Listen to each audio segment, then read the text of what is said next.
Welcome back, DIVEBOMB IndyCar podcast, and we are back. I don't know if this will go out on a Tuesday. It might go out on a Tuesday US time, probably not UK time, but we're back on a Tuesday, and for the first of two episodes as we review IndyCar's annual content days held in the Indianapolis Convention Center.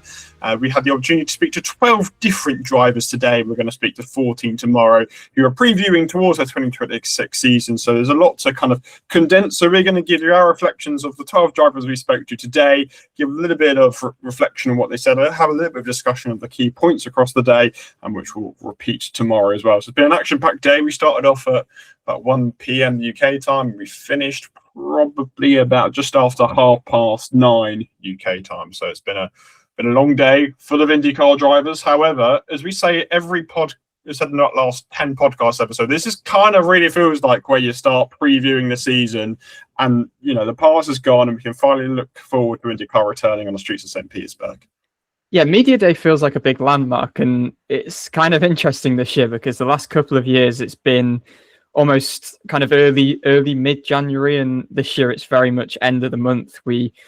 I think as we record on the 27th, that's 1 month out from practice getting underway in St. Pete as well. So it's not quite the same old, we have Media Day and then kind of everyone forgets about everything for the best part of a month and a half. This time it actually feels like we'll carry a bit of momentum. There's Sebring and Phoenix tests coming up next month as well. So it actually does feel like this is where it gets going in earnest. It is a long day. It always amuses me how the drivers, they all complain quite a lot. And I don't know, I always think, oh, get over it. But actually, to be fair, they probably spend that entire time, some of them, I don't know whether they're all there for 2 days or not, but in front of cameras, asking the same questions. It must be pretty arduous for them. Yeah, so we asked Lee Foster about this. I can't remember if it was on camera or off camera, but at some point last year, and he kind of said a lot of it for the drivers is kind of doing promotions for Fox and the individual races. So it might just be, for example, like the grid intros they did last year is something they would have done at Content Day. And if they're building up to a race, for example, and need a kind of an intro from a driver, that's when they all do it. They obviously do the kind of games for IndyCar social as well. So that's kind of what goes on for them. Yeah, I mean, it's funny, you see on all of the races individual socials, and I don't know specifically whether these are all filmed on Content Day. I think they hire out Indiana Convention Center for it, or Indianapolis Convention Center, I don't know the exact name. But yeah, you see on kind of race week, drivers will be like, it's race week, or tickets are available now in however long in advance of the races. And I assume they film all of that as well. So it must be pretty tiring, especially for the ones who, I mean, get the graveyard shift at 8 o'clock Eastern in the morning. I think it was Nolan Siegel today. Who's it tomorrow? Santino Ferrucci, maybe? Yes, it is Santino Ferrucci tomorrow. So yeah, kind of a busy day for the drivers. A lot of kind of, I guess, PR and admin stuff, and they get 20 minutes with the media to kind of break it up a little bit. There was something else they do. Oh, they do all like the headshots and the mug shots for the official photos that they use as well. So I think they do one day each. I don't think they do both days. I'm pretty sure they just do the one day. So yeah, there's a lot going on, to be fair to them. I'm sure repeating yourself probably isn't the most fun thing in the world. Well, David Malukas is back tomorrow because him and Scott McLaughlin both got, I mean, there's some biblical weather going on, winter weather out in the States at the moment. They both got stuck in Charlotte. So McLaughlin was moved from the morning to kind of mid-late afternoon, and Malukas actually switched to tomorrow. So Malukas will be there both days. I'm pretty certain he was still there doing some stuff, but I guess maybe just didn't manage to get it all finished, which is why I'll be there for 2 days. But yeah, it's all good fun. I really enjoy it. I always look forward to these couple of days, and I don't feel like we got any like major scoops, but it's good, just a nice way to kind of get a sense of how all the drivers are feeling. You get to see the new fire suits as well, which is always interesting. Any stand out as good? I know there's a few that I don't like, but any stand out as good? Oh, Dennis Hauger and his plain white fire suit without sponsors. That's an absolute beauty. Yeah, Jacob had that last year, didn't he? The whole black one, and all the media stuff he did. It just looked a bit sad. I'm just sorry, just to bring on from that. Do they not have this funding from Todd Olt? Like, you think that would be in a fire suit? So that was announced months ago. Yeah, he's actually he's partnered with MSR's IMSA team, so there's a potential link there as well. Yeah, it's intriguing, but yeah, it looks a bit I don't empty. feel like I come away from it thinking, oh yeah, that's amazing. So any of these fire suits, to be honest. The McLaren ones were particularly orange. I know they They're are very everywhere, orange. but it was like, it's like one black on the shoulder kind of here, and the rest of it is just pure, like, blindingly papaya orange. Yeah, I'm not a huge fan. There's no variation between the drivers as well on that squad. Rossi's got some like stripes, which he made. There's like hoops about. almost. He said that Hinch was basically giving him crap for it. But Rossi wasn't having it. Sorry, one more thing. Louis Foster now looks like he's driving a Junkos with his green-white drop light suit. But Honda have changed their logo. Have a look on Twitter or whatever you use for it. But it's like really kind of sharp is the way I'd put it. It's like a really aggressive looking H, and I'm not a fan. But I might get used to it, but I'm not a fan currently. Yeah, I don't think there are any, like, Rosenqvist's was very blue and white, so maybe a hint at what his livery is going to be like for the season. A bit like maybe Armstrong's 500 one. That was, I don't know, was that always blue and black, that one, or was that ended up a bit more black after he had his crash? Blue and I think that's blue and black. Harvey's suit was kind of the same as last year. That was probably my favourite. Rahals was the same. McLaughlin as well. What sponsors were Newgarden wearing? Was he? Newgarden was wearing a fire suit. He was wearing a fire suit, was he? So we don't know. Yes, that was interesting. It might be on the media site. We'll have to see on the media site. Actually, that's a good point. I think I saw a picture of him. I think it might have been the Estemo one. But no, let's focus on the drivers of today. As we said, 12 drivers today. We planned to have 13, but as you kind of alluded to, David Malukas and Scott McLaughlin got stuck in North Carolina, which meant that they kind of got rearranged. We'll have a little bit more to speak about tomorrow than we do today, but we'll go in order of the drivers that we spoke to. We started bright and early American time, because 8 a.m. is a pretty early start. But for us, it's kind of 1 p.m, so you kind of have your morning. It's quite nice, actually. Yeah, it's like, as much as like we'll have times where we complain because like this year Gateway starting at 2 a.m. Probably won't be doing media till 5 a.m. and that's pretty brutal. But media day is kind of nicest, to be honest. We had nice breaks in time for like lunch and to eat some tea, and it all panned out quite nicely, to be honest. So Nolan Siegel was first. He was actually last year, he said. So like a nice little change. O'Ward was first last year, I remember. So maybe it's a trend at Aaron McLaren, but we were tracking lateness as well. This is something I'll reveal this as the podcast goes on, actually, with each driver. So Siegel was on the latest. He was 5 minutes late, actually, which maybe you can say fair enough. Took him a while to get out of bed, maybe. Takes us all a little while sometimes.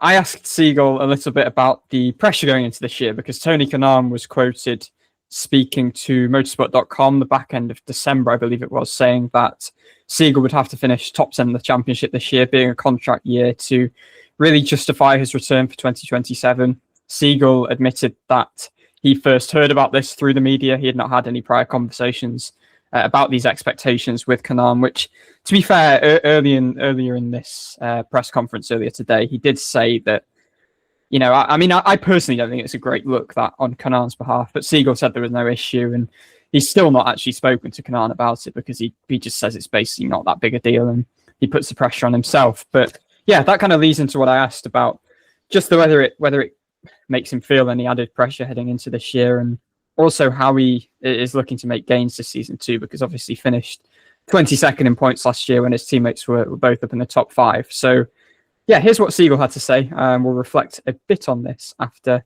he has spoken. Happy New Year. Hi, Nolan. I'd just like to ask, obviously, knowing that this is such an important year for your future at the team, does that kind of add any additional pressure for you? And I guess that sort of pressure, is that something that you kind of embrace?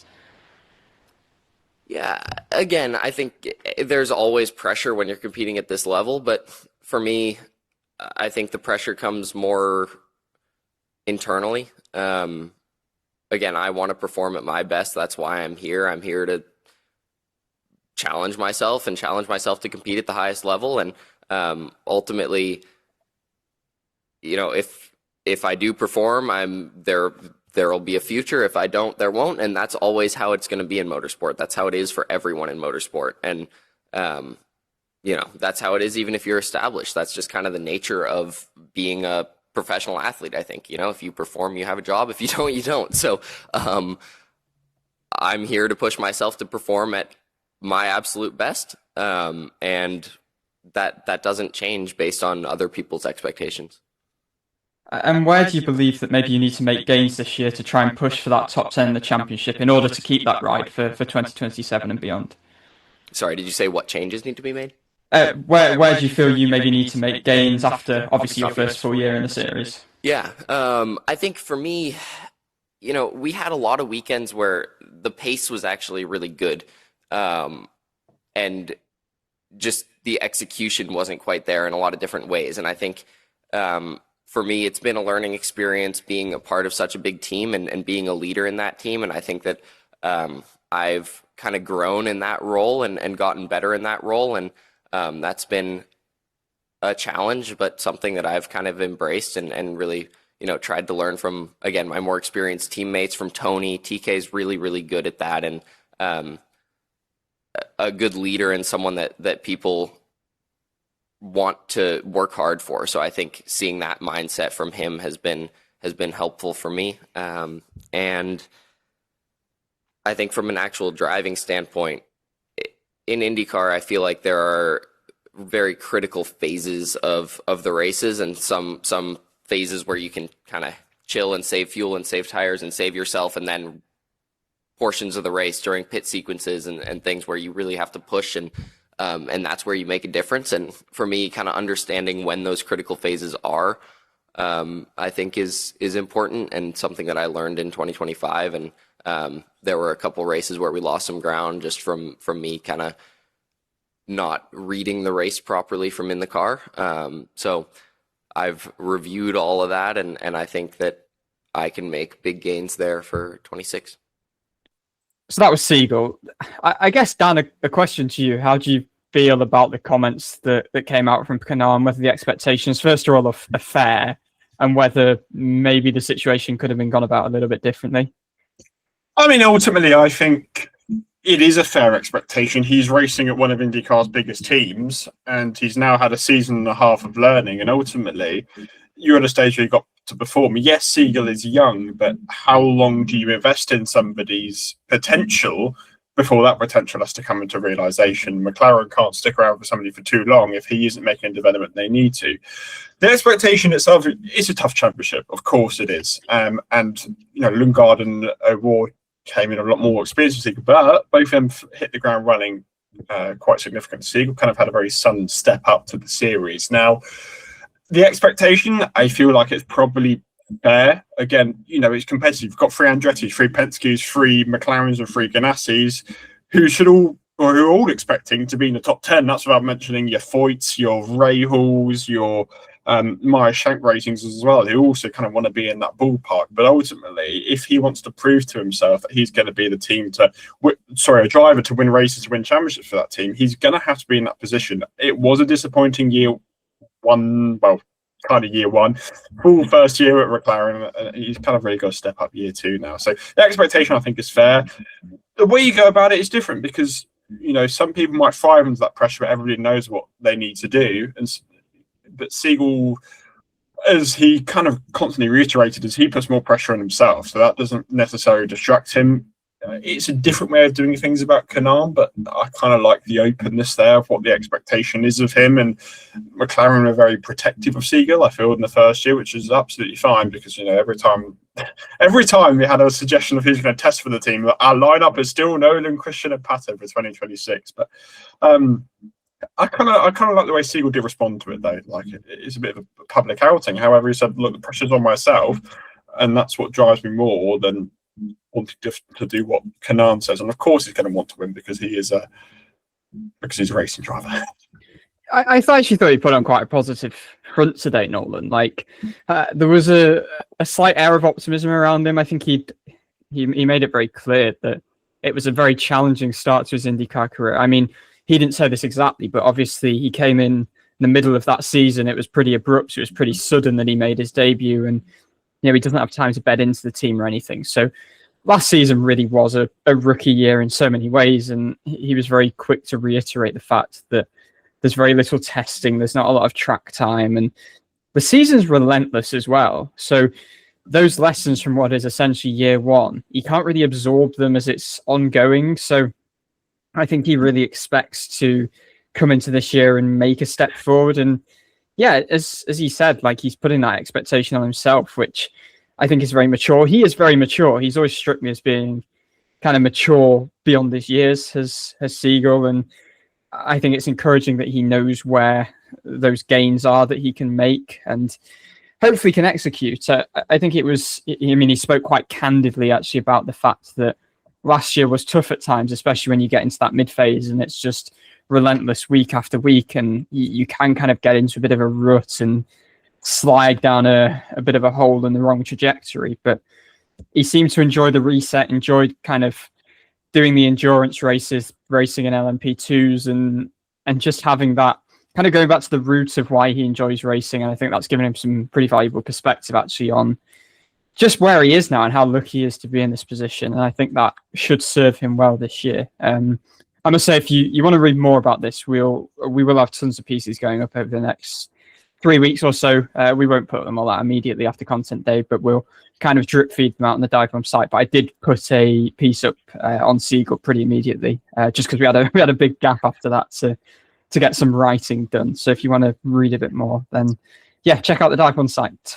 Yeah, so Siegel has actually spent his off-season racing a lot of LMP2s, did the Asian Le Mans series, and he's been at Daytona. If you didn't know, Siegel's basically done LMP2s his whole career. He raced, he won Le Mans in the LMP2 class. He's won a couple of other big races in the LMP2 class. Now, there was a kind of a big ongoing discussion throughout the day. Does kind of Daytona get your eye in for a lot of drivers? And out of the people who we saw today, who went to Daytona, Rosenqvist didn't. He brought it up in his conference, which we might go to a little bit later. McLaughlin did go to Daytona. To be fair, those were the only ones who actually did.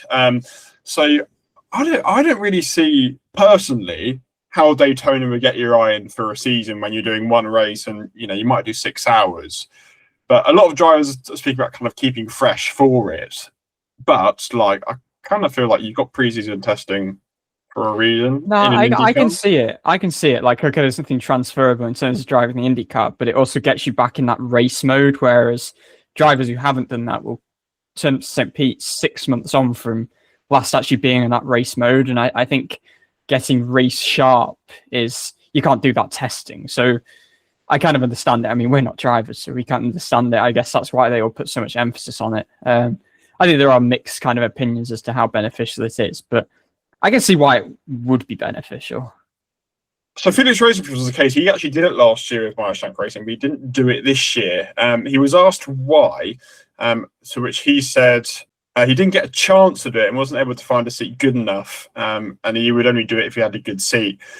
So he just said kind of there wasn't anything out there. He didn't want to do it for the sake of doing it. He wanted to go into a good team in order to win. And something that actually Scott McLaughlin said a little bit later on in the day is kind of similar to that. If he was asked if he'd do more endurance races in addition to Daytona, he'd only say he'd do it in the GTP class if he had a shot of winning, which you'd imagine would be in a Porsche Penske car. So yeah, that's kind of does doing sports car racing get your eye in?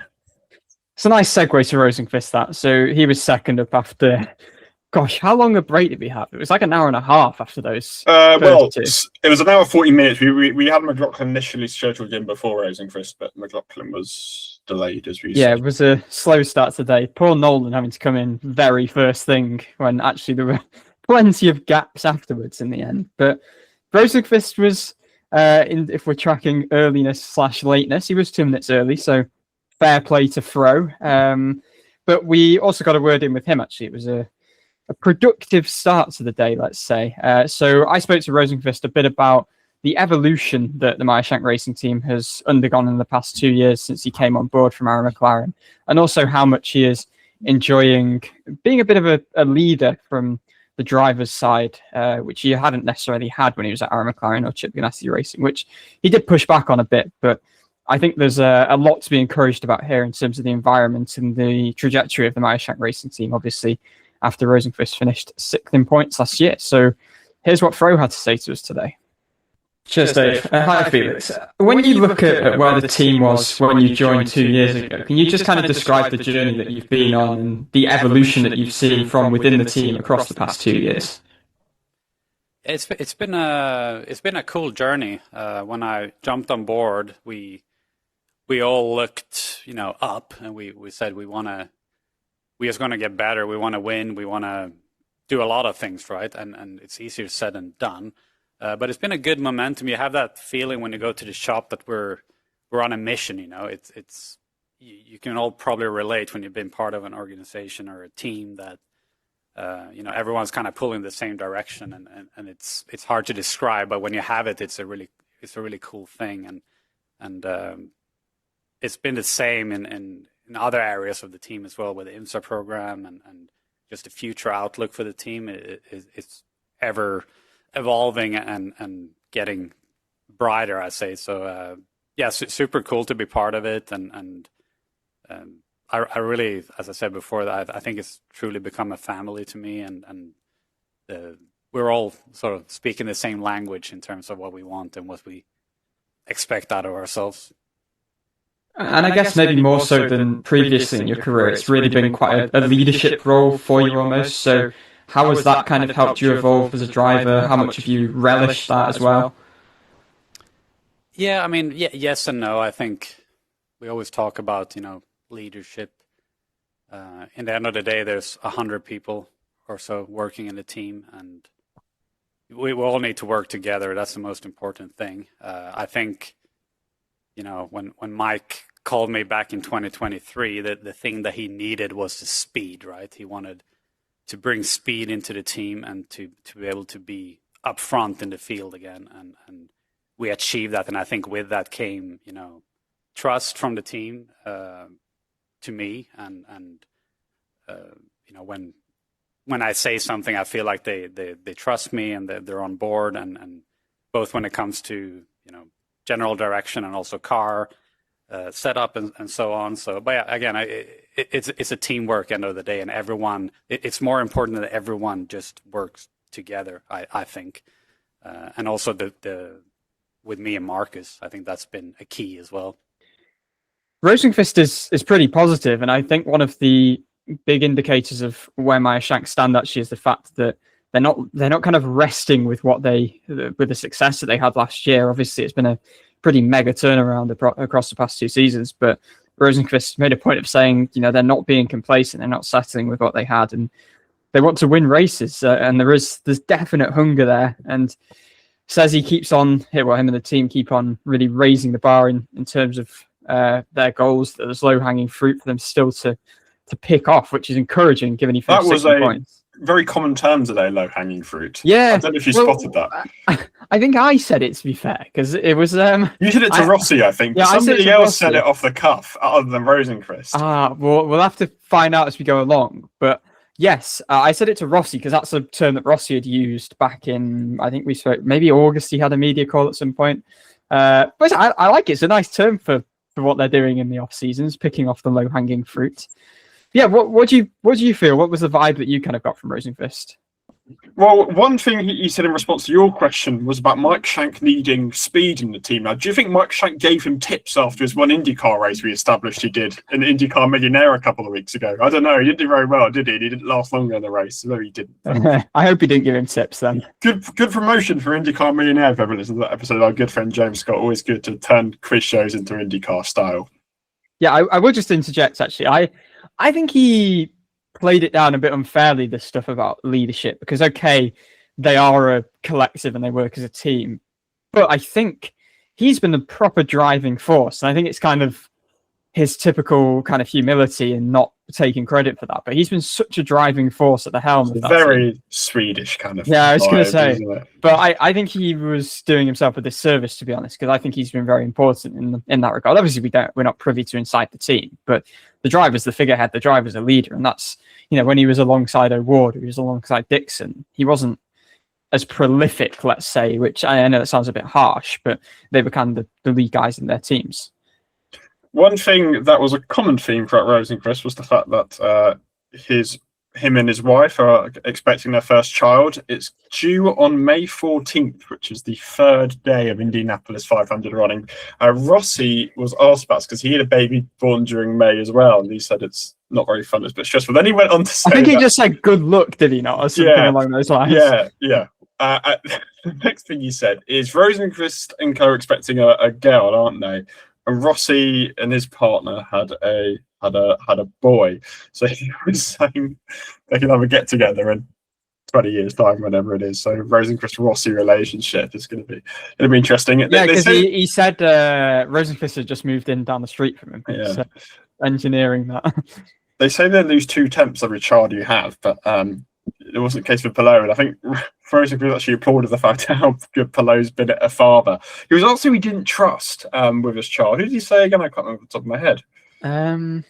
Helio is who he said. Was it? I can't remember the reasoning for that. Yeah, goodness knows. Anyway, we then had our good friend Louis Foster on, third host of this podcast. Louis Foster was not here this week because he's doing IndyCar Media Day. I'm sure we'll be back at some point in the future, obviously going into his sophomore season. I did speak to Louis, but he was kind of himself. He's got a very big moustache. He's grown his hair out a little bit more, like it was kind of long enough, but he did say he tries to get a haircut, but it's all closed because of the storm. So maybe he's going to get shorter when he next comes on the pod. He looks like he needs a headband. Like I think we likened it to Colton Herta until we saw Jack Harvey's hair, which is literally like he's got styling tips from Colton Herta. But yeah, like Louis' hair's gone from like, I don't know, if you're playing video games and you're creating an avatar and you've kind of got the different lengths of hair.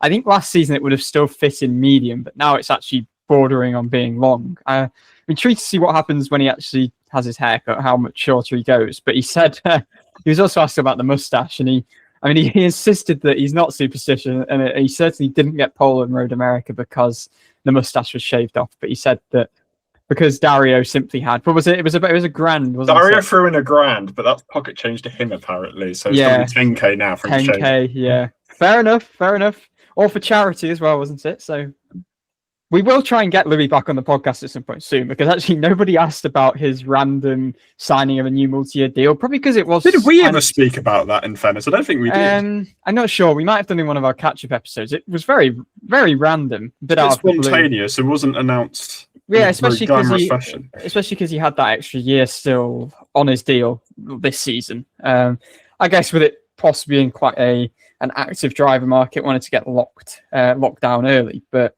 yeah, there wasn't really much. Like it was all stuff that listeners to the pod have probably heard him speak about. He gave one of the moments of the day, one of the quotes of the day, by calling Jay Fry an American. That's up there with. To be fair, we'll come on to more fun moments. I did enjoy when Rosenqvist revealed that his baby was due on the 14th of May. There was a very loud response in the media room. But yeah, Louis just spoke about how, Gavin Ward coming in has been quite impactful. They had a long meeting with him. He's really been, I guess, already quite impactful. Mick Schumacher as well. I get the impression drivers haven't been too present with their teams over the Christmas period, but Louis said that Mick's already had some ideas, and he said he's nice and he's thoughtful. But yeah, not much from Louis. Kind of just the goal to finish where he starts at the very least, because of that pretty alarming start. Actually, to be fair, I probably haven't plugged this. I did a big piece after our last interview, well, about 2 or 3 months late, but inside his rookie season. So go and check that out on the site as well. I'm also going to say, if you kind of want to hear what Louis said in this media day press conference, listen to our interview with him in the last year, because he gave mostly the same answers about having to improve tyre management and not moving backwards. We'll try and get him on before. We'll try and drag him on willingly or unwillingly before the season. To be fair, we had one slightly amusing moment as well where he was asked about what Mick Schumacher's Formula One experience brings, and he was like, I don't know, I didn't do that in Formula One. So, absolutely. But anyway, yeah, most of the stuff you've kind of heard from in the podcast already, so we won't spend too much detail on him, because hopefully you'll probably hear him in a couple of weeks, or at least some point kind of early on the season, if not April, because there's one race in April, so we'll have a bit of catching up to do.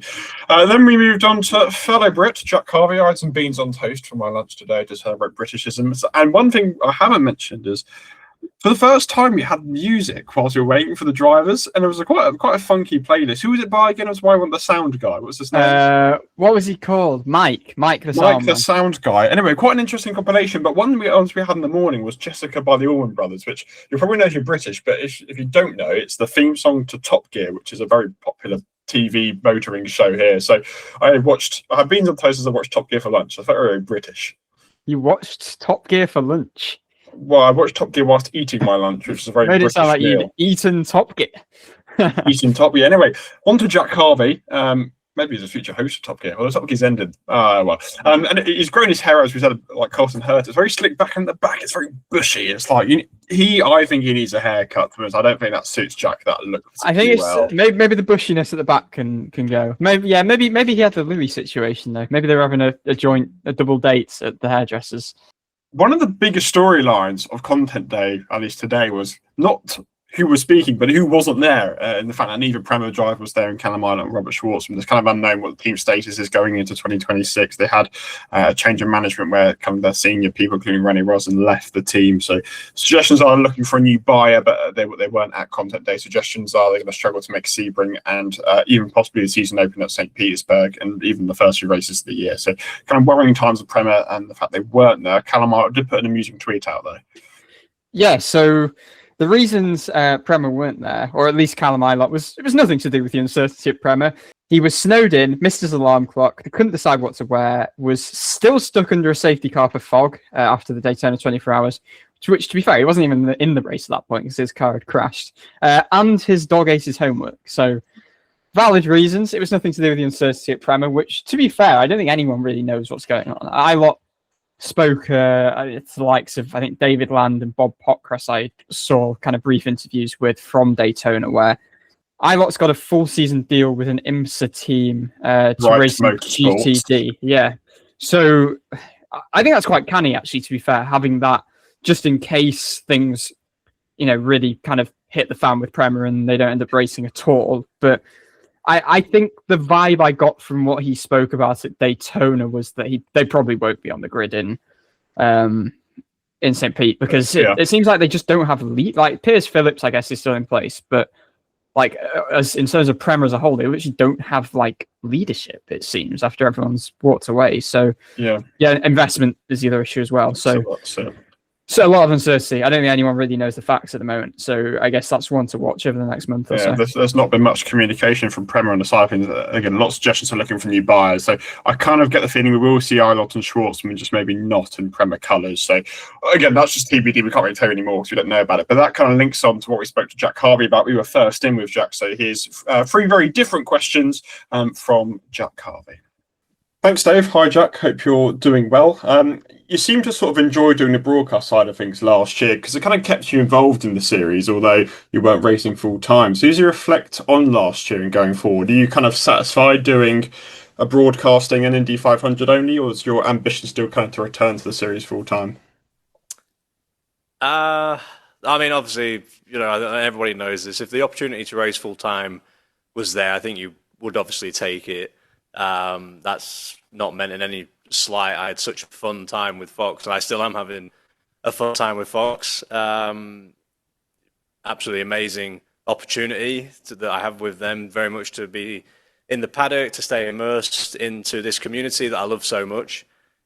But obviously I'm a racer in my heart and still getting to drive the Indy 500. So, when you've spent your entire life with that goal, still working towards it, you never really want to turn around and say, oh no, I'm done in that department, I'm just going to focus on this. And I would say right now, the situation I'm in is a pretty fantastic one, and one that I think I'm very lucky to be in. If the opportunity came up, we'd obviously evaluate it and try and make the best decision. And, if I have a long-term career with Fox, I would say that's a very fantastic thing as well. And one of the things that isn't lost on me, that although, perhaps in some scenarios it seems like pit reporting has been a backup plan, or maybe a slight diversion, if you want to say it, but that's still somebody's dream job.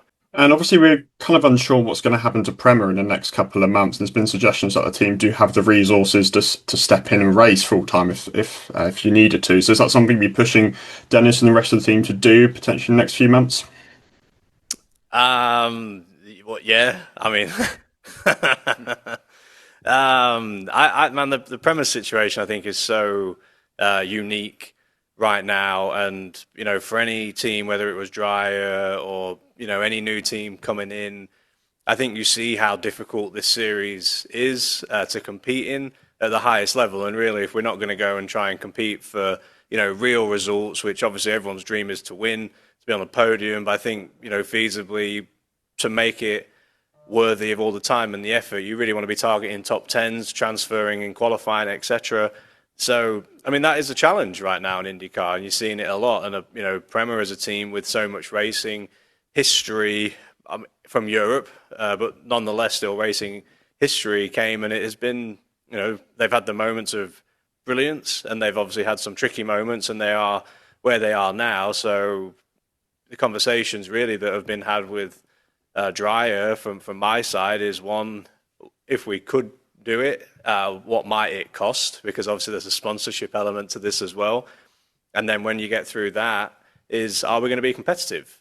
And I think that's another important aspect as well. But certainly I know the team are probably like a lot of race teams out there. They're monitoring that situation very closely, and I would say they've got as good a chance as anybody that if Prema wasn't there, that they might be able to fill in some extra races. And just after the season, we saw you invest in your hometown football club in Lincoln City. So what does it mean to you to have that involvement in your home team? And it's looking pretty good for you this season. So what do you view the chances of potential promotion? Yeah, well, I mean, what are we, tied top at the minute? Well, at least we were when I checked at the weekend, although we played a couple more games than the leaders. But that was just something kind of for fun. You know, me and my parents were big Lincoln City fans. I knew the ownership group really well, actually, American family, the Jabaras, from Phoenix. So we'd become pretty good friends and whatnot. And I think we were at dinner one day and asked him how he got into Lincoln Football Club, which is obviously quite a pivot if you're going from Arizona to then even being in soccer. And I mean, just for context in the room, there's 5 professional soccer divisions in England. Lincoln City is in the 3rd tier. So I mean, you know, pretty, not a tiny club, but not the biggest club. So I just said to him, how did you get into it? And he just said, I asked. And I thought, okay, I'll just ask you if I can join as well then. And essentially that's kind of what I did. And really just to try and maintain that connection, that commitment to my hometown, even though I haven't lived in the UK full time in, 12 and a bit years. Obviously it is where I was born. It's where I grew up. It's so shaped me. And I just wanted to show everybody in Lincoln that, one, I haven't forgotten about them. I love sports. I love football. It was a natural fit, and we jumped in both feet, and it's been awesome. Honestly, watching the guys have such good results is obviously fantastic, but just watching the demographics that they have, the way that they break down performances, all the analytics. I mean, top sports are all operating in similar ways, but at elite level. So it's been fun. Well, cheers, Jack. Looking forward to you flying a flag for Britain. Cheers, thank you. So let's touch on that Prema side of things first. Obviously, we kind of know Dreyer and Rambo have been doing Indy 500 for over 25 years. They've got a team, they've got equipment, they've got resources, they've got at least one driver. So they're in a decent situation. Obviously, the field's capped at 27 cars in qualify, 25 of them are chartered. So with Prema going, there would be an opportunity for 2 cars to kind of squeeze in there. So maybe an opportunity there for Dreyer and Reinbold. And Jack Harvey seemed like it was something that he was quite keen to do. I think it was a good answer from Jack, actually. Like, he wasn't immediately like, well, I mean, obviously he was immediately like, yeah, he'd love to do it. But also there was that caveat of, there's plenty of examples of teams coming in and it doesn't immediately go well. And like, you don't want to come in and be trundling around the back. You want to be competitive. But he's very right that there'll be multiple teams, if they have the resources, have the facilities for it, would love to kind of fill the void if there are those 2 spots in the field remaining for at least the first few rounds. So yeah, it would be interesting. I don't know what Fox would do about it. They've been quite facilitating with, obviously the Indy 500 last year, the Indy 500 again this year. Harvey, I don't think there was ever official confirmation, but he's been doing all the Fox stuff, and he absolutely didn't say, "Oh my God, no, I'm not coming back with Fox." So yes, he is indeed returning, I guess, to the Indy Next booth and the IndyCar pit lane, which, I also thought in one of his other answers to you, Dan, gave really nice perspective. I think he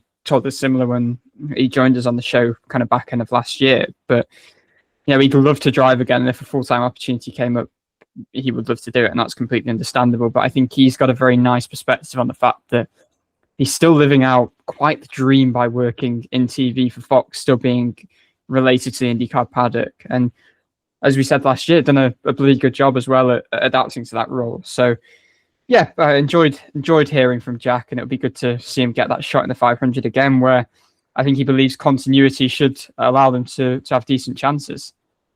Yeah, no, I really did like his answer actually to both my first two questions, and the fact that he's still a racer at heart. He still wants to race and do as many races as he could, and that's why kind of he said he's speaking to Dennis about it, because it's something that they could do obviously with the sponsorship. But it's interesting to hear that Jack's still got a real passion. And when we spoke to him, he kind of said to us that he feels like he didn't get a shot fully because of what happened at RLO and things didn't quite go to plan. So, could this be like one last chance in his career that he could have should Ryan Weinberg get into some races? So we'll have to see there. And obviously, I was asking about Lincoln City because we've got to get some English football in there somewhere. So it's quite interesting that he became a bit of an owner of the team and just how he got into it just by asking the question. And look, they're doing quite well this season. He said he didn't know where they are on the table. I didn't have a look yesterday while I was preparing the questions. They won 3-0 tonight to go 11 unbeaten. So they're 4 points behind the leaders in League One. There are 18 games left. So there's still a long way to go.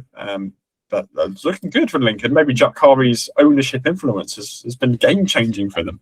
I did really enjoy his story on kind of speaking to their American investment group and just finding out all you need to do was ask, and Bob's your uncle, he got involved. I've realised as well I forgot to do the lateness tracker for our two fellow Brits. Is it typically British to be late? Well, it depends on the scenario. If it's like a social gathering, like a dinner or something, you need to be like 5-10 minutes late. But meetings, you've got to be punctual. Well, Louis was 2 minutes late and Jack was 4. So didn't show us very well, did they? Good job, lads. One small little nugget is that he signed his Indy 500 deal in a car park at the season finale at Nashville, which I found pretty. How glamorous is that for the greatest spectacle in racing? Fabulous. It's great. Some of the stories about that. We'll get on to Ryan Hunter-Reay later, who was the one non-full season driver that was present. We usually have Ed Carpenter, but he wasn't. He was there, but didn't face the media. But Hunter-Reay speaking about the fact that basically his Aaron McLaren deal came to fruition after in a conversation in the bus slot while having his legs up on a golf cart immediately after the 500, after speaking to Kanan and Frank Easy. So, yeah, interesting stuff. So let's go to Pato Award of Aaron McLaren, and obviously he had a new Fox ad released last week, so I'd recommend you watch it. And obviously him in the garbage truck kind of taking everything out. And garbage truck. Don't be American. It's a bin lorry. Well, I don't call it bin lobby. To be fair, garbage. I don't call it bin lorry. No. Anyway, garbage truck sounds more exotic. However you call it, a vehicle that collects. Well, now we've got to choose between trash and rubbish. A vehicle which collects your dumps items which you want to dispose of. However you interpret it, Pato was driving one of them. It's a good job he doesn't drive slow because he doesn't meet well with slow. Anyway, he kind of said he liked the hours, light-hearted, on brand, but not too serious. And they filmed the adverts in December of last year, so they did it pretty early. They got the turnaround. Yeah, turnaround in about a month. So yeah, Pato was kind of his usual self, and obviously a lot of the discussion was how do you close the gap to Alex Palou, and he said each year we don't know how he's going to raise the bar, because he does raise it every year, and obviously this year's Palou's level was at a crazy level, and then he says if he does raise the bar from last year, he thinks everyone's going to be toast. So do you think everyone's going to be toast? Well, I don't remember the question, but there was something to do with the dump collecting vehicle, who he would obliterate with it. That was I don't know who asked that. It was maybe a Bruce Martin question. I don't remember who asked that, but he said that he would for sure obliterate Palou. I don't know what he's obliterating Palou with. Maybe racing in it. I hope he's not like running him over. That would be a bit cruel. But my impression was that O'Ward thinks Palou might well raise the bar again. Like, he was very insistent that him and Ganassi made it easy, and that the difference is really if there's any mishaps from the 10 team, they are only small, if at all. And Aaron McLaren are kind of by contrast, as he said, still striving for perfection, and they still have to execute more so. And they're still having, while drastically reduced, too many slip-ups. And too many slip-ups when you're competing against Palou could literally be 2. But that's enough, because that's the level. And yeah, there's, to be honest, not tons more from O'Ward. He was asked about the independent officiating body as a few drivers were, and basically said he was so checked out that he had no idea about it, and kind of gave the worst answer of the day because he just made a complete mess of what he said, and then just ended it saying, "I just hope everything is fair." Fair enough. Yes. He has been to the factory, though, the new shop. He says he's going from like a studio apartment to a penthouse, which excites him to go into work, which is pretty funny. One thing he did say right at the end, which I actually found pretty interesting, was asking about the Formula One success, and he kind of said he was a very, very small crumb in their world championship. But he kind of said, like, if the opportunity came, he doesn't want to be the person who wants to be on a bigger scale. And although his job right now is an IndyCar, he's open to a Dawn Formula One opportunity there. So that's something I found, again, rather interesting, because Palou, for example, I know we've had his lawsuit this week, which we won't get into, but he kind of very quickly shut any chance of going Formula One. He kind of said, no, I'm happy here while they go to Formula One, but Pato's kind of still keeping that door open if the opportunity came in the future. And just going back to the new shop as well, actually, I thought there was quite an interesting insight that he gave about the fact that there's pictures on the walls of some of the successes that they've had, and he said that it was obviously quite cool because he's been part of that journey. So it was kind of mapping out his own journey, but also there's kind of, gaps where they want more and, want to add to this kind of wall of accolades and successes and pictures and stuff. So yeah, Pato was on time, by the way. Harvey actually overran a minute, I think, but Pato was there as soon as that happened. So there's no concrete evidence to suggest he was actually late. So well done, Pato. So let's go on to Joseph Newgarden. Well, he was brought forward actually by 20 minutes or so. So a little bit of earlier session for Newgarden. How was his timings? Well, based on being brought forward early, you can't really say he's 20 minutes early. So he was on time, I think, Newgarden, to be fair. Well done. Classic Penske discipline. Yes, well, it's not Penske perfect. They didn't get the flight here this morning, but anyway, Newgarden. That's not really their fault. They can't control the weather. Well, I disagree. Newgarden, obviously, a lot of the questions were based on the fact he had a pretty horrendous 2025 season and about turning it around. And as Newgarden kind of alluded to, and we said a lot of this podcast, a lot of it was down to misfortune and things that he had no real control over. But obviously, there are things that he does have control over. So, all of the things that you what the impression you got from Newgarden, how do you think he's going to really kind of turn the season heading into 2026? I mean, mood-wise, like, he wasn't quite the eloquent Newgarden that we have seen in years past. I know last year there was obviously a lot made about how he was quite tight-lipped with the media. I thought he was, he gave some pretty decent insights. And actually, to be fair, he ended it in quite a jovial mood, I thought, kind of joking with Bruce Martin about his, I don't know, I don't really understand what it was about. Something about kind there of... was no microphone, so we couldn't hear, which was the annoying thing, but it was something about barbecue and not eating it anymore.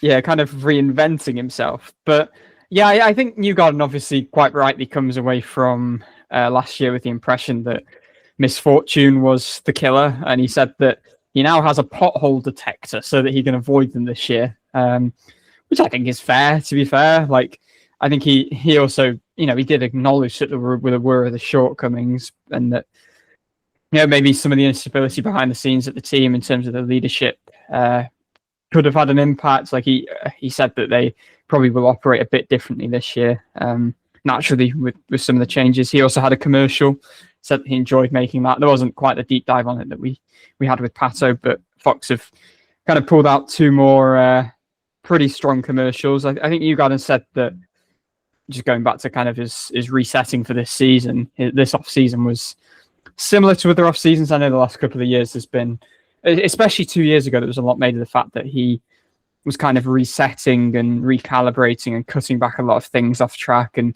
refining his love for racing. And he's become a dad for a second time this off season, which has, probably been, I guess, helpful just to take away from what was obviously a pretty grim year last year. But yeah, I think I didn't get total positivity from him, because I think last year was obviously very challenging and there's a lot to turn around. But I think I think he's a bit replenished. I hope he is anyway.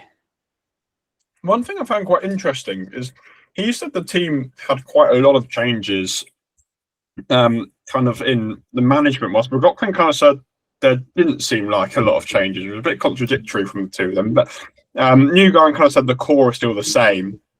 He actually brought up the fact that he saw Robert Rzucki at Phoenix and wanted to ask him about tyre sets and that sort of thing. But obviously, Rzucki no longer at Penske after the saga we had in the month of May. So that was a kind of an interesting comment. That must have been strange. Funny comment.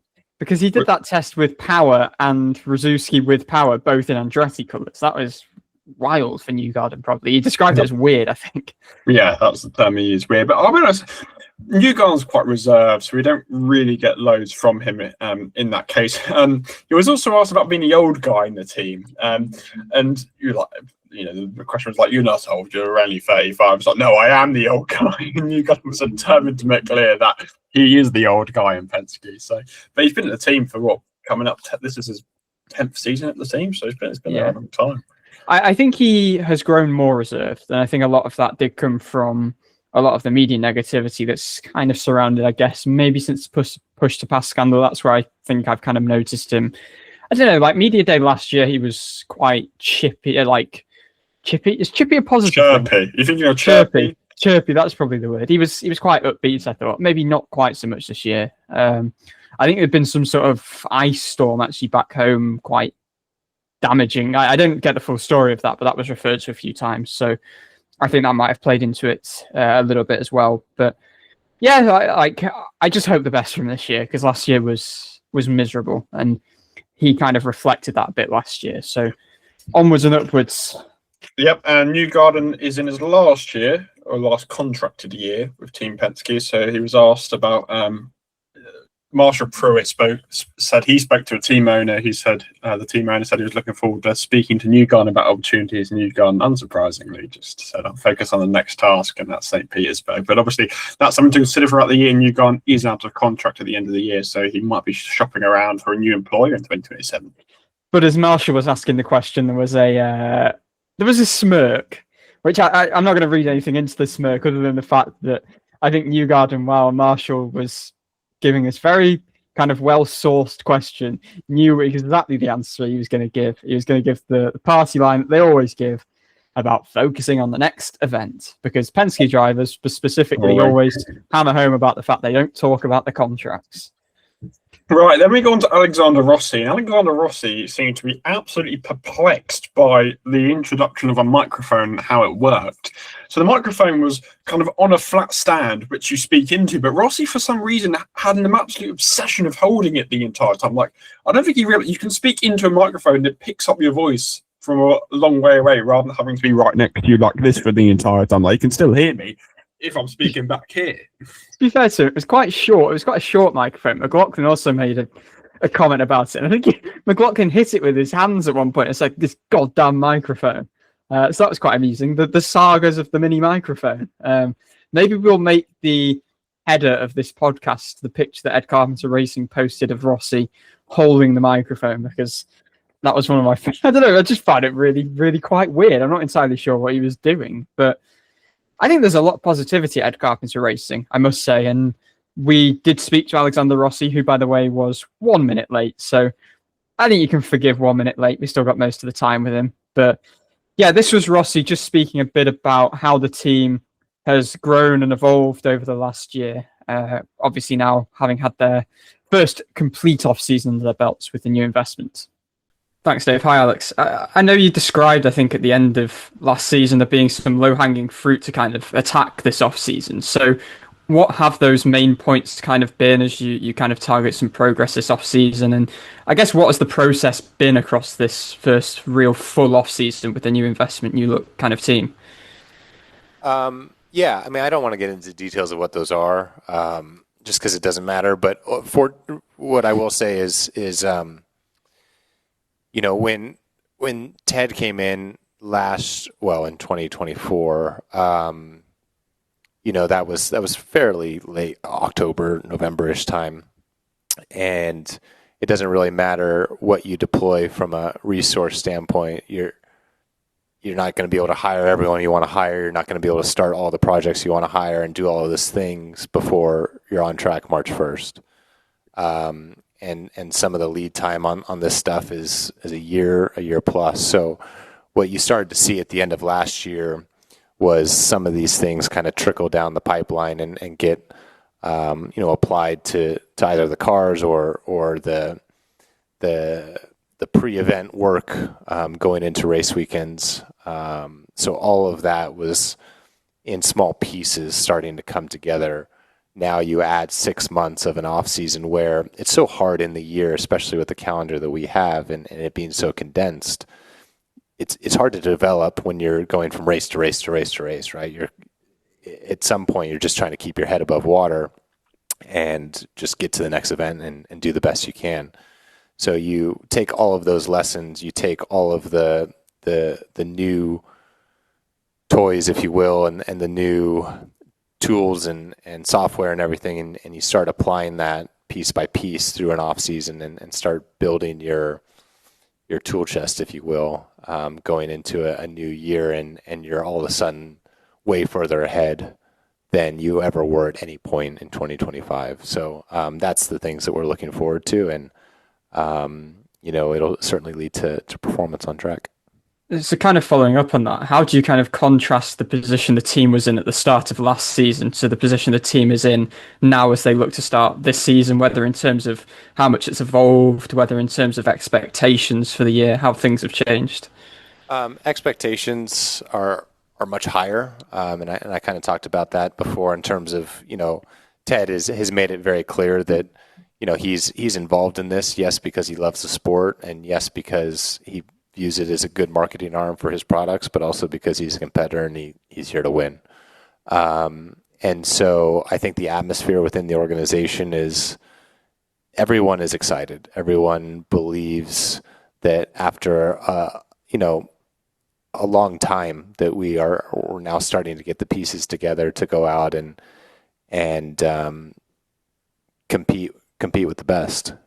I always quite enjoy speaking to Rossi, actually, because other than some drivers who I guess respond better to more basic questions, Rossi, I feel like you can ask quite kind of nuanced questions to him, and he'll always kind of give quite thoughtful and in-depth answers if you give him a question that kind of necessitates that. So I always just quite appreciate that with him. I know he's got this persona where everyone kind of thinks of him as kind of the grumpy dad and whatever, but I think I actually really enjoy his character. Actually, I think he's really good to speak to. So that was interesting. But yeah, lots of positivity at Ed Carpenter Racing. I think they are genuinely, truly thinking that they are starting to put something together that can allow them to more regularly compete at the front. Obviously, as Rossi kind of acknowledges, that's not an immediate thing. But over time, I think they are now building to something that they genuinely have pretty steadfast belief in is going to be quite something. Yeah, I mean, Rossi never really sets a well light of his answers. It's kind of the whole joking thing, isn't it, about Rossi being boring? But I was arguing the opposite, that he did good answers. No, I'm saying Rossi gives good answers, but like the whole perceived persona of Rossi from other people is that he's boring. But I don't think he's boring. People just make him out to. I think that's just his voice to it. It's more than anything else. I think he's kind of handicapped by that. But you're right. The expectations have definitely changed. I think, especially with Rasmussen's win. I think consistency is something we need to work on. Rossi was quite impressed with their qualifying. I noted across the course of the season as well. So obviously, expectations are going to proceed as long as the team goes through. But the ownership and leadership structure is staying pretty similar at the team. So you've covered most of the points. I think what you haven't covered is that Rossi's training for a half marathon, because he had a bet with James Hinchcliffe that Hinch was on about something about running a full marathon, and then he said, you don't even do 100% of a half thing. No, Hinchcliffe was going to run a half marathon, and then Rossi said, why wouldn't you do a full thing? And then Hinchcliffe said, you don't even do 100% of a half thing. So they had a bet now where Rossi's going to run a half marathon and James Hinch is going to do a 100-mile bike ride. What was funny is people trying to get out of Rossi, where are you going to do it? You're going to do it in Indianapolis? You've got anywhere planned? And he was like, no, I'm just going to run 13 miles around my block. Which I found really amusing, because that's a bet to keep your eye out for. It doesn't seem like he's really doing much training for it. It kind of seems a bit relaxed about it all. But Hinch hasn't half pulled the short straw. Cycle 100 miles after Rossi said he hasn't really cycled for 10 years. I mean, harsh. That's like a Tour de France stage. Yeah, that's rough. So hopefully life wasn't as rough for Graham Rahal, who was the next person we had. Ray, what was his timing, Rahal? I don't think it was too bad, was it? He was on time. Obviously, he was on time. He's a businessman. That's it. I mean, RLL obviously had a lot of changes coming into the year, especially in the leadership side. They brought in Brian Barnhart from Aaron McLaren. Obviously, Gavin Ward's got a bit of a role there. He hasn't really got an official responsibility. He's just sort of like an advisory person. And yesterday it was announced they brought in Ryan Briscoe, who was at Prema, which is again not very good sign for Prema. And they brought him in as a driver coach. Obviously, probably not for Rahal, but more obviously for Mick Schumacher and Louis Foster. I think the person he really emphasised was Gavin Ward, and the fact that short ovals are still RLL's biggest issue, but that Gavin Ward was one of the guys who was really trying to come up with new ideas and kind of change the philosophy there. And he's come the person that immediately stood out to Graham as the one making changes and trying to solve these problems. But I think one thing, again, they noted about short ovals is, Chris, you go somewhere else and he's immediately fast. You bring these guys in, Brian, Gavin, whoever it is, and they still can't work out the problem. So it's something quite deep which they can't quite work out. He said rear stability is kind of the thing that really lets them down on ovals from what other people have said. So it's clearly an ongoing struggle. But again, as we hear from Graham several times, there's a lot of positivity to go into RLL. And I don't know if you'd agree, but I feel that's something which, he's got every right to, considering the changes they've made this off-season. Yeah, I also think he was a little bit tentative though as well. First of all, it kind of felt like Groundhog Day. It was the kind of same old, there's been lots going on this off-season, which it feels like we've heard now for years, really. And I think I sensed a bit of boredom from him repeating that. And yes, absolutely, there's a lot of good stuff going on at RLL in terms of kind of the leadership team continually being added to. And I think obviously with Jay Fry coming in, this was his first off season, and Graham was quick to point out the fact that the team have long needed someone at the top almost to just give a bit of stability. But I don't know, I kind of sense from him that there's still some concerns ahead of this season, because okay, they're making these big additions, but are they really going to make their mark this year? Is it going to have to be another year before they all have a complete off season, and that stability is kind of really pays off is probably the way to say it? Because he said, okay, Gavin Ward validated some things, but also there were quite a lot of things that he quashed. But he still seemed a bit like short ovals, I think, are worrying him still a bit. He mentioned the Phoenix test coming up being pretty critical, and he mentioned Christian Lundgaard a few times about the fact that he's gone to Aaron McLaren and has shown that he's not a bad oval driver, and did emphasize the fact that this issue on short ovals has been going on for years. And even with new personnel coming in and the hope that someone would have that kind of lightning bolt that fixes everything, nobody's come in and found the fix, and they're still in this kind of, I don't know, they've just got this mysterious kind of issue where the cars just are either slower and drivable. But it's particularly on Graham's car, though, especially. I mean, Nashville, I actually said to you during the day, Nashville's one, he was kind of dangerously slow. And that's not short oval Nashville. There is an ongoing problem, which again, they need to really resolve. Yeah, I mean, I think he had the lowest average race finish on ovals of the three of them last season. Foster was the lead guy, but Louis, to be fair, had said to us that they both felt pretty similar things in the car, which I guess is encouraging, at least, that it's not like two of them are feeling drastically different things. But I think Graham was being measured in his expectations. I think he said maybe they need to run before they can fly, or something along those lines, whatever the saying is. And run before they can walk. No, yes, that's it. Run before they can walk. No, walk before they can run, surely. Yes. It'd be impressive if a baby got up and started running before they could walk. That would be quite a sight when, I don't know, Rosenquist's baby starts miraculously. Yeah, let's walk before we run, is what he said. Okay, run before he can fly, yeah. Graham Rahal's just going to take off when he wins the Indy 500 this year and never return. I think he deserves to if he wins it in that. Yeah, car. to be fair. But no, I think he was saying like, okay, they'd love to win a race, but maybe target a podium first. And yeah, they just need to avoid some of the missteps. I think he mentioned like stuck wheel nuts and stuff last year that are just basic things that kind of seem to be going wrong. He had the other kind of one interesting thing, two interesting things. He had dinner with Mick Schumacher on Monday. I don't think he spent tons of time with Mick yet, but described him as humble and easygoing, and said that more so even than his own dad, Graham, it was Michael Schumacher who got him into racing. And he said it was refreshing how humble the Schumacher family are, and insists, and I guess I'll share this message to all of you fans, to be welcoming and kind to Mick so that he indeed stays here long term. And the other point is Graham was asked about the independent officiating board as well. And I thought he was going to be really like resoundingly in support of it. But first thing he said is, I don't know about that.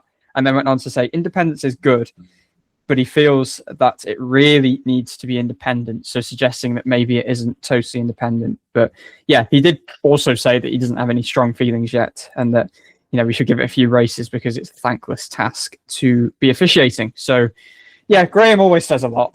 I feel like he's always one that if we could probably do an entire podcast episode and dissecting what he has to say. Let's go on to Christian Lundgaard, the third full-timer we spoke to throughout the day. His timings were, he was a bit of a weird case, wasn't he?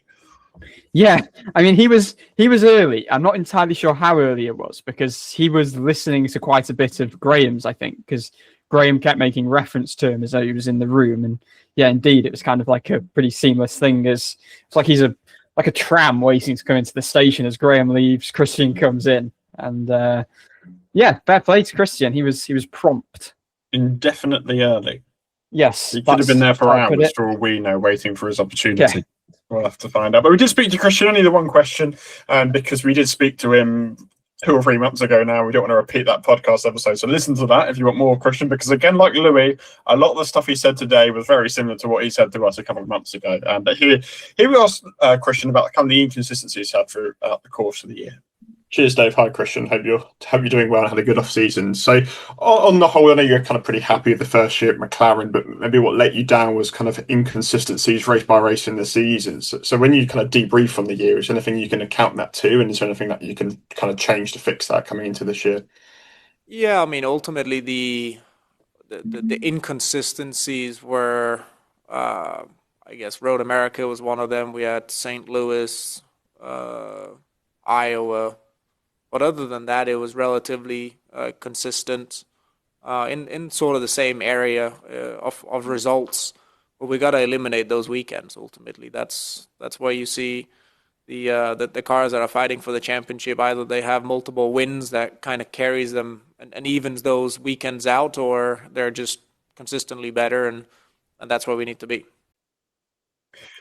Christian was kind of quick to shut me down here, but I really disagree with him, because I think he missed out a couple of races here where he did struggle, like Iowa, for example. Especially this race 2. He finished 6th, but he kind of just lucked into that position. And the Indy GP was one I remember as well, where I kind of expected him to be really strong, but he wasn't. So I think Christian's given himself more credit than he deserves there. I guess where he's coming from is the fact that he started consistently, then he was consistently kind of struggling in that mid phase. So I guess it was a bit up and down. And that's called inconsistency, Archie. That's well, my point. not if you're consistently struggling though. He just had like a bad patch in the middle of the season and then ended it quite consistently. Well, I would disagree. No, I'm being harsher. Yes, I think he did have some inconsistency, and I'm pretty sure he's referred to that in the past. Yeah, I don't think there were really many revelations from Christian, to be fair. The fact that kind of feels he's mastered the basics on the road courses, maybe has a bit of momentum on his side on ovals now, qualified well in Nashville, of course. But yeah, not much to report. Says that he feels they were faster than Penske last season, as well as, no matter the bad luck that Penske had. And yeah, he's just kind of insistent that they need to keep that up, and at the bare minimum needs to finish where he finished this year, but really feels like last season he had a top 3 car, or a top 3 season even. Tried to give quite a cold quote when he was asked how much stronger of a team is Aaron McLaren run Hunter Ray May, and he said, "You said it yourself. He's a winner." and that was Cold it. quote. So Lundgaard tried to be cold. I don't think he Is that what the pulled cool it off. kids say? I It was don't cold. think he pulled it off very well there. I think he could have added I don't know. It wasn't quite as mic drop as I think maybe he hoped for, but anyway, it was a good attempt. He spoke to us about obviously the training camp that he did on the podcast. He was asked about that and what he was doing. He got a new cat this off season, which was quite fun. He had a bet with his girlfriend that if any of them get hole in one, that's funny. But is his girlfriend and her dad are the bet. If anyone makes a hole in one, they have to get a cat. And then his girlfriend did a hole in one 3 days ago, so he's to get another cat in addition to the cat that he already did from earlier in the season, getting a hole in one. So we're going to have 2 cats now, which is kind of crazy. But yeah, anyway, that's Lundgaard's golfing game. His girlfriend is a professional golfer. NCAA golfer, I think. I think college level, possibly. Yeah. So his girlfriend's a very good golfer, as is he, because he's golfing all the time, although not in his training camp, he specified. So, and he can't do and in the weather they have at the moment. Yeah, I hope he's fixed his heater that he spoke to us about. Well, he doesn't mind it though, does he? He's his Finnish mechanic. He said this off camera. I think it was his Finnish mechanic who was staying over in moaned, but the Danes are stronger than the Finns, apparently. So fair play to Christian. But again, yeah, I don't think we've got really much else to say for Christian. Kind of the same thing, improving on what they did last year. Then we had another good friend of the show, Dennis Hauger, on shortly afterwards. Another kind of Nordic, Scandinavians vibe going on there, and obviously rookie season for Dennis Hauger as he joins Dale Coyne Racing. It was kind of sad to see him in that plain suit. It's just like, you've announced him 4 months ago. How have you not got around to it? Anyway, and his teammate, do you remember Dale Coyne was like, we announced them before Halloween. Halloween came, was, it'll be Thanksgiving. Thanksgiving's coming, it'll be Christmas. And now at Content Day, we still haven't a driver announced a month before St. Pete.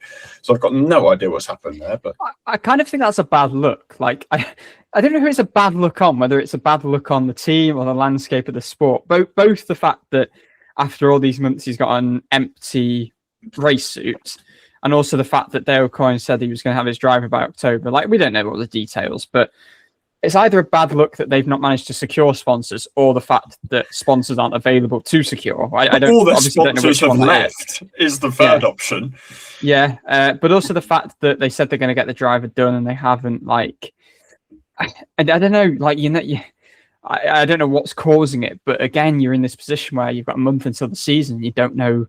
Like, at least last year, like, VK was kind of in the picture as much as he was announced a month before. Whereas this year, like, we have no idea. Yeah, exactly. I mean, Hauger insists like it doesn't really matter who his teammate is, and kind of saying he doesn't, he's not focusing on what he can't control. And thankfully, I guess in his situation, he said he'd spoken a bit to Kyle Kirkwood about the differences between the Indy Next car and the IndyCar, because they have that relationship with Andretti, which again, like he described very similar to what he said to us, that it's quite a fluid thing, and there will be some things that they will kind of tweak together as the season goes on, share some data, other things that he doesn't want to detract from what Dale Coyne Racing themselves are also doing. But yeah, not much new really from Hauger. I don't think he's been ramped up to training twice a day, which I'm sure followers of his Instagram will have seen on his stories. Lots of video footage. It's quite intriguing. I think I've seen kind of videos on his Instagram where he's watching races back as he's on the exercise bike or whatever. But yeah, he says hopefully there are no challenges, which I'm sure there will be. But he's a good character.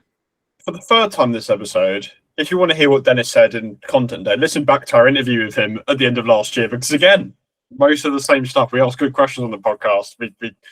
You'd find out the answers 3 months before the rest of the media do if you listen to the show. But obviously, rookie year with Dennis, quite a competitive rookie class, obviously with Kyle Collette and Mick Schumacher, as we said a couple of weeks ago in our Storylines episode. Very intriguing. He was asked about that.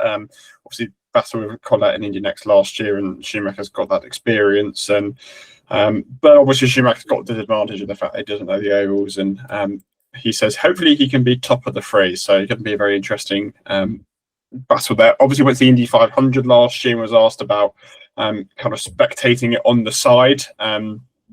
He just said the atmosphere of the Indy 500 is something he's never experienced on a track before, and it's kind of gave him a good motivation boost for the rest of 2025. He's looking forward to getting it for May next year. But again, I don't think there's anything outlandish from Dennis. It's kind of a typical rookie, looking forward to it, a lot to learn, that sort of vibe. I think we could say the same about Scott McLaughlin, really, who was next in. He was 1 minute late. So... Well, we have to have a debate here whether it was 1 minute late or whether it was about 8 hours late. To make clear, McLaughlin was put in, I think, for 9:40 Eastern, which was 2:40 our time. 2:40. Where did I get 2:20 from? When did he end up doing it? He ended up doing it 20 past 8 our time, wasn't it? So yeah, I think so. It was about 5. He was either 5.5 hours late or 1 minute late, depending on how you put it. He was 1 minute late. You can't. It was the weather. You can't. He was still late though. He missed his appointment. He had to reschedule. He was so late.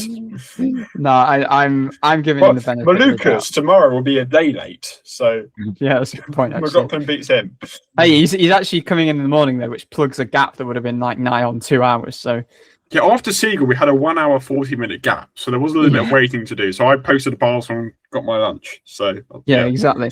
But yeah, no, it's quite staggering actually. McLaughlin said he had 7 years, I think, at the top level in supercars. This is his 6th in IndyCar. So he's kind of as much an IndyCar driver now than he is a tin top driver, which is quite something. There were a lot of questions actually about his interests outside of IndyCar. He was asked quite directly, I think, by David Land about whether he'd be interested in racing full-time NASCAR, and he just said no. Like he loves IndyCar, and also the fact that NASCAR racing 38 times or whatever it is, and he has a kid that he just wouldn't want to commit to that. I think he'd be interested in doing the odd race, and especially if Roger Penske offered, like he's not going to turn it down. I think he said something about he'd race a wheelbarrow if Roger Penske asked him to. I don't know. You might have the exact quote there, but no, he's. I don't know, McLaughlin's an interesting case, very kind of similar to Newgarden, needing that bit of a refreshed focus and kind of acknowledging there's things that he needs to tidy up, the team needs to tidy up, and very similarly kind of believes there's pace, but too many things went wrong last year. Yeah, that was kind of it from McLaughlin. They were the headlines. Like I expected maybe a bit more from the Penske drivers, but very business-like kind of, last year was utterly crap. We're ready and refocused to kind of go around for next year. Was just asked about whether he wants to race in more Williams races this year. Then he was asked if he wants to race in Tulsa. Then he was asked if he's doing any other races. I can't remember who he was. And then we had NASCAR come up again. So it seems like all the media wants a McLaughlin anywhere but IndyCar. He did say he's going to be doing the Suzuka 8 hours and the Spa 24 hours later in the year, though. But as you said, he's got a young daughter. So, and he says, if I was Connor Zilic age and something came up, I'd think about it. But I'm 32 years on. I've got a kid at home, so that's no interest for him. Yeah, you're right. I thought we'd get more out of McLaughlin. He was asked a lot of stuff which I don't think was particularly relevant to us. But it makes his 100th start for this year as well at Milwaukee. McLaughlin actually kept apologising throughout his press conference for swearing, because he basically said, I would race an effing wheelbarrow if I could. We're not F1, Scott. Don't worry. I think you can get away with swearing. But yeah, I think he's just emphasising his love for racing. But at the forefront of that remains IndyCar. So we ended off the day with Arrow McLaren's Ryan Hunter-Reay. Here he does one race, but he's really interesting to talk to. He just seems like a great guy, this Ryan Hunter-Reay. Really interesting. We did speak to him when it was announced October or something. We had a couple of quotes then, which I think we played on the show. But yes, first of all, I must say he takes the crown for the latest driver of the day. Apart from Scott McLaughlin. Yeah, no, that doesn't count though. That I rule him out on exceptional listeners. We'll run a poll. I don't know if you can on YouTube, but on Spotify you can vote 8 hours or 5 hours, or whatever it was, or 1 minute, and we'll have a formal vote on how late McLaughlin was. But we'll see who Ryan Hunter-Reay faces in the late-off final. Whoever's the latest tomorrow, we'll put them head-to-head. We'll see who takes the overall crown. It's a bit like the NFL and divisional champions and then the Super Bowl winners.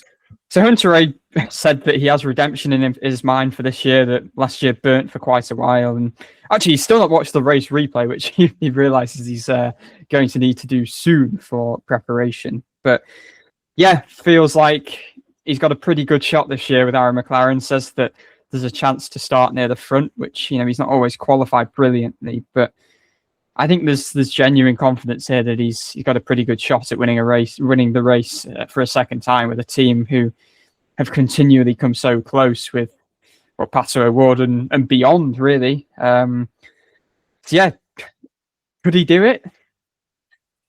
Well, as he said, so many things have to go right. I think he said you have to get your brakes right coming into your sixth stop or whatever it is. So everything has to be right. And that's the thing, like in a race in 4 months' time, everything's got to go right that day. And yeah, it's hard to predict that race, isn't it? Just because all these little variables can happen. So, but, you know, if you were to bank on people with Ryan Hunter-Reay's experience, I think he's definitely one to bank on, and he's going to be heading into a top team in a very, very competitive car. Now, I mentioned a little bit earlier about the factory comment.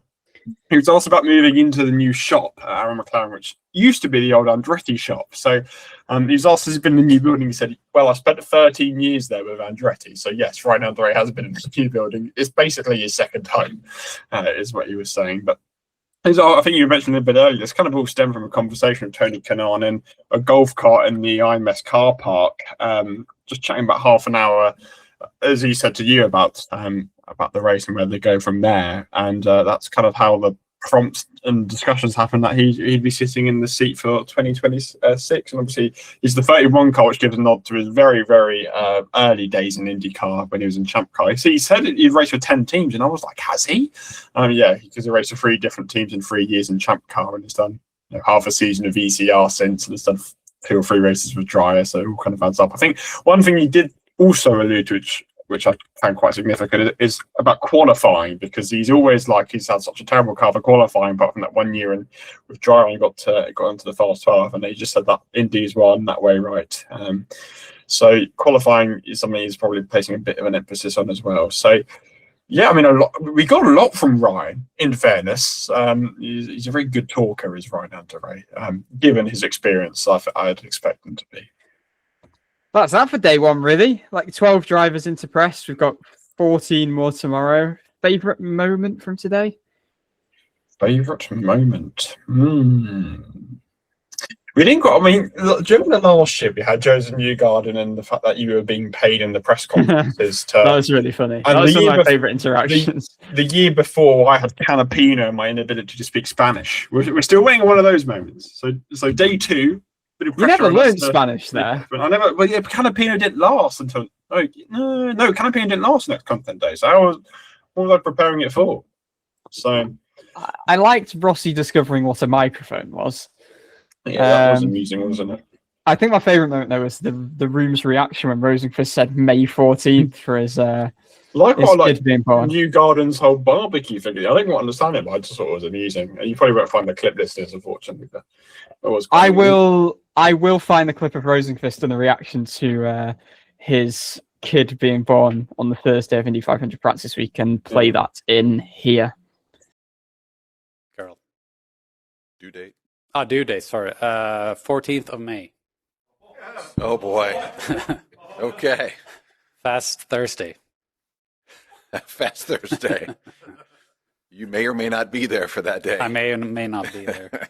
We did actually speak to one more person who we did mention earlier, because we somehow, for some bizarre reason, managed to speak to the drivers of the Weenie 500, because they confirmed that yesterday is going to be returning this year on Carb Day. So I asked the drivers, I mean, obviously it's all very, very light-hearted press conference, but how they go from their early developments to the racing the Weenie 500. Because IndyCar drivers start in karting, and then you kind of go up the ladder, Indy Next, Indy Lights 2000, Indy Pro 2000, USF 2000, whatever it is, and end up in IndyCar. What do you do for the Weenie 500? So here's a little bit of insight into that. So good news, it's returning. There was obviously plenty of hot dog puns throughout the entirety of that press conference. So good fun. So with IndyCar drivers, they kind of start go-karting at a very young age as they progress through the ladder to kind of reach IndyCar and eventually reach their dreams of racing the Indy 500. So when you're a young individual dreaming of racing in the Weenie 500, what are the steps like of that dream to fulfill that and going up through the stages of the ladder? Absolutely. Yeah, so the drivers in the Weenie 500 were hot doggers, and to become a hot dogger, we like to say you have to have an appetite for adventure. And so anything you can do to put yourself in that position, being outgoing, sparking smiles wherever you go, ultimately will put you in the position to become a hot dogger, and then we get all of our intensive training to be in the Weenie 500 after that. Specifically, we have 2 weeks of training called Hot Dog High. It's where we learn the ins and outs of the vehicle, how to drive the big dog, because it is 60 hot dogs long. I'm glad the Weenie 500's back. Like, it was silly, and I know some people were like, I don't know. Some people seem irritated by that, but like the cynicism's just harsh. Like if you don't like it, don't watch it. Like it's just supposed to be a bit of fun. It got some pretty good views on socials, and they're broadcasting on Fox. Yeah, which is mega. Wow. Yeah. And nobody is getting harmed by it. Don't like it, don't watch it. Simple as that. They're doing a bit different this year because one of the dogs, I can't remember which one it was, basically getting relegated because they were so awful last year. I don't know. I think it begins Sonoran. I don't know. You can now vote this year for one of 7 dogs, but the one that got eliminated, they got another chance. So you can vote for that one as well. So it's like a vote to see which weenie gets into the Weenie 500. And of course, we had to they're having a real Borg weenie trophy this year as well, which awesome. Which is going to be awesome. So that's back. So that was a funny little press conference. Hopefully you enjoyed the clip. So not expecting that tomorrow, but obviously tomorrow we're going to be speaking to all the people who basically weren't there today. But just to give you a little bit of a recap, just so you can look forward to it, we'll have Santino Ferrucci, Stingray Robb, Carl Kirkwood, Marcus Armstrong, Kevin Simpson, Marcus Ericsson, and then Will Power, Alex Pillow, Renus VK, Scott Dixon, Mick Schumacher, Kyle Collette, and Christian Rasmussen is what's planned. And David Malukas, I should say. Sorry, that was the original plan. We've got David Malukas in between Ferrucci and Robb tomorrow morning. So that's over content day one. Obviously, a lot of information. Hopefully, you've learned a little bit about what the drivers are previewing for 2026. I know we're a week late, but as of tomorrow, we'll finally be caught up and have our weekly episode continuing. And then, as we said, our news resolution will start to come into effect. We'll have episodes every Tuesday, hopefully. We actually think we have a plan now between now and the season opener, which is only like, as you say, well, it'll be, 32 days away now? 31 until... It's 31 in January, so it'll be 33. 33 until But it's 5 minutes until midnight. So if we procrastinate for 5 minutes, I will be right. But it is 31 until cars are on track, which is what I count every time because that's when it feels fun when the race weekend starts. Yeah, and we've got another content day. We've got big tests at Sebring before that, so plenty going on. So hopefully we'll get more insights from drivers tomorrow. Again, we'll be back. Hopefully similar time tomorrow. I've got no idea what is going out. I'll try to as soon as it comes through. But I think for this time, thanks very much for watching. Thanks very much for listening, and we'll see you tomorrow.